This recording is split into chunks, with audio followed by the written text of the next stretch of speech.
Magandang araw po sa inyong lahat. Ako muli si Hilda Ong, ang inyong Agaran Serbisyo Lady dito po sa programang Health and Travel at Serbisyo Publiko. Nais ko pong ipaalam sa lahat na tungkol po doon sa PhilHealth, kung saan, di ba natatandaan ba ninyo nung panahon po ng pandemic, kung saan ang mga top executive po ng PhilHealth ay lagi po sila pinapatawag sa Senate, sa Congress, dahil po doon sa pag-implement nila, yung during ng COVID time. Natandaan po ba ninyo, kung meron po kayo mga kamag-anak na na-hospital, yung time yung nag-lockdown, nagbigay kagad si PhilHealth ng immediate eligibility na sinagot ng PhilHealth yung lahat po ng ginastos nila sa ospital. Hanggang sa pagpasok ng April 15, ito ay nagkaroon na ng case rate na, depende na. Pero yung pagkalak, nung time nung inilabas nila to, agad-agad sinagot ng PhilHealth. Dahil nais ng PhilHealth ay maraming matulungan, maraming masagip ang buhay.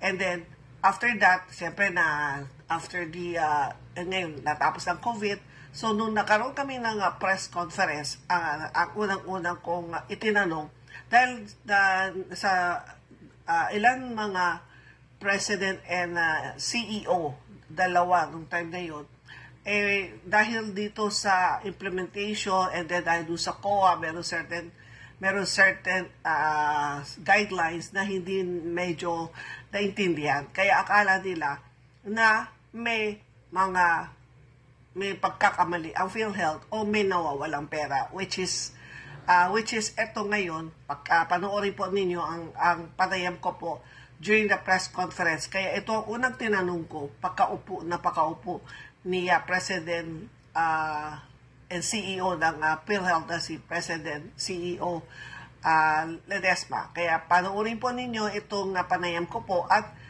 nais ko rin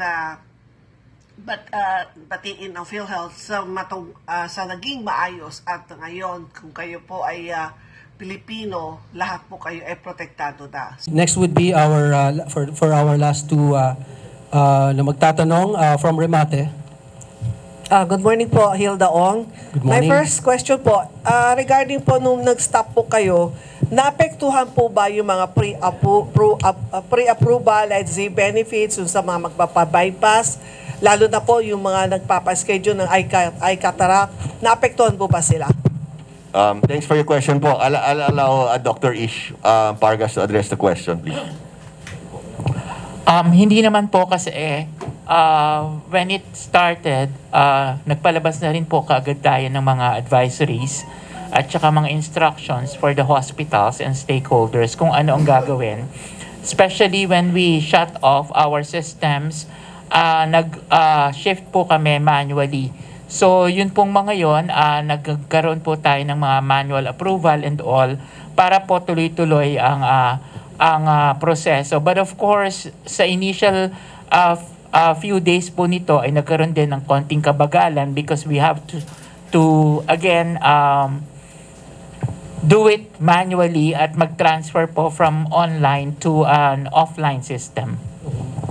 And then may second question para kay PCEO. Kasi twice mo na nabanggit na 100% liquidated o accounted for. IRM, yes po. So my question is, bago po kayo pumasok sa PhilHealth, hindi ka ba nagdalawang isip? Baka madamay ka o masira ang pangalan mo? Kasi during that time, during the COVID year, napapanood natin sila.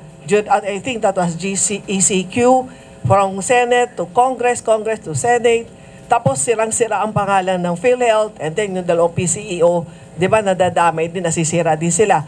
So ipagpasok mo dito ngayon sa PhilHealth at ikaw na mismo nagsasabi na 100% accounted for, ano ang masasabi mo para sa mga nadurog before? Ang masasabi ko, at saka thank you for your question po. Excellent question, no? I think ever since I joined, I sound like a broken record. Ang sinasabi ko sa mga tao, and ako, I'm a very honest person. When I joined PhilHealth, I really thought, kasi ang lakas ng power ng media eh. Talagang, media can really, I don't know, it's such a powerful tool, no? exactly, as my good friend Doc, he said, it can really make you or it can break you, no? So when I joined PhilHealth, I had this notion that PhilHealth was very corrupt. Talagang champion sa kalokohan, champion sa whatever, diba? And hindi talaga totoo po eh. Hindi talaga, no? I mean, well, I don't know. At least hindi ko nakikita, no? So parang I look at my friends now, parang naawa ko sa kanila eh. Kasi you're really painted as someone even worse than a criminal eh. Diba? So, that's why, parang akong broken record, nakikipag-usap ako sa inyo, yung IRM, yung 100% liquidated. It would be nice, I would feel it would be redemption for my friends eh. Sana kung pwede ikalat natin, kasi totoo naman eh, diba? Ikalat natin sa buong Pilipinas yan, kasi ang sama naman yung 15 billion, diba? Talo pa raw BIR, talo pa raw yung customs. So, parang ang sama eh. No? Now, to your question, to address your question, you're saying, did you regret joining or did you have doubts before joining? Alam mo po tayo, we're all ordinary people. Sundalo lang tayo eh. Sinabi ni PBBM, diyan ka. Sunod lang tayo, 'di ba? Ikaw ayusin mo 'yan or gawin mo 'yan. Sunod lang tayo, 'di ba? Well, personally, if I had my choice, I'm a very simple guy, very quiet guy. I would have preferred to go somewhere, and I told this to my friends, no. I would have preferred to go somewhere non-controversial or somewhere quieter. But well, in life, you can't really always choose where you want to go to, no? Like I said, sundalo tayo, so sumusunod tayo, no? Oh, ito, magandang balita kay COO. Sabi niya, yung International Social, pareho tayong masama handwriting. International Social Security Association awarded PhilHealth on the IRM implementation during the pandemic. And also, I think I mentioned this earlier, this is cleared by Commission on Audit, diba? Issue kasi talaga yung COA dati. And now po, ever since I joined, swerte rin kami kasi mabait talaga yung very supportive si Chair Liel Cordoba. So on plenty of issues, he's really been very helpful, no? And kami with the whole team, especially Sir Renet, no, who works the closest with COA, no, talagang very supportive sila, no. And I think one of the issues previously with PhilHealth was hindi masyadong naintindihan yung COA certain issues or kaya nagkakaproblema, no. But at least we've resolved that issue, no. So again, I hope that I address your question po. I would have preferred another GOC or another agency, but we cannot choose. So I'm here now, and I'm happy actually. I'm very happy with the way things are going. It's challenging, and marami po kaming kalaban, nandyan pa rin, pero ganyan ang buhay. Wala namang, kasi ang boring naman ang buhay kung walang kalaban eh, diba? So, it's okay, we've learned to live with it, and we've accepted it, and we just continue, all of us. We just continue to work hard 24/7 and do good. Thank you po. Thank you, Sir Mandy. And Ayan po ang mga katanungan ko during the press conference. So, ito ay sinishare ko po din sa inyo para at least mabura din po sa isipan po ninyo na ang mga taga PhilHealth, sila ay makorap, na marami ninanakaw na pera, lahat po ay accounted for. Ibig sabihin na check ng COA na tama po lahat ang binabayaran ng PhilHealth.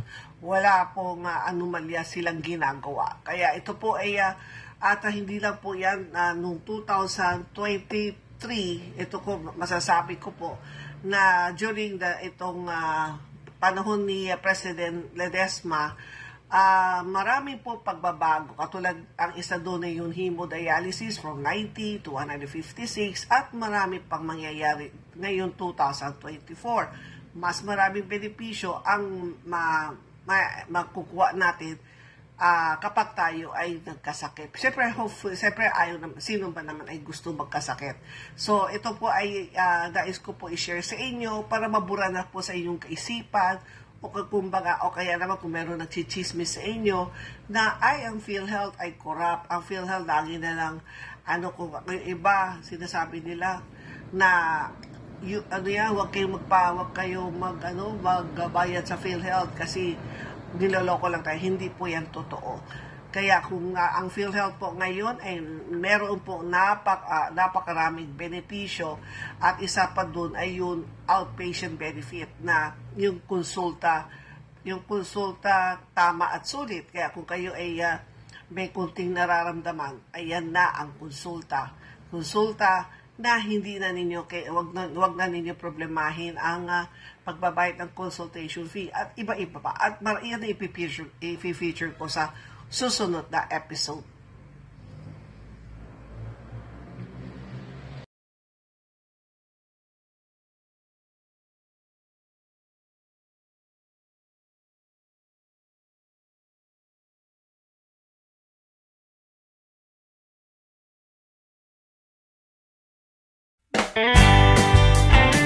Health and Travel at Serbisyo Publiko.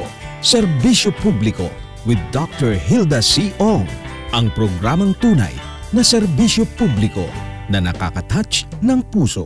Health and Travel at Serbisyo Publiko. Ang programang tunay na serbisyo publiko na nakaka-touch ng puso.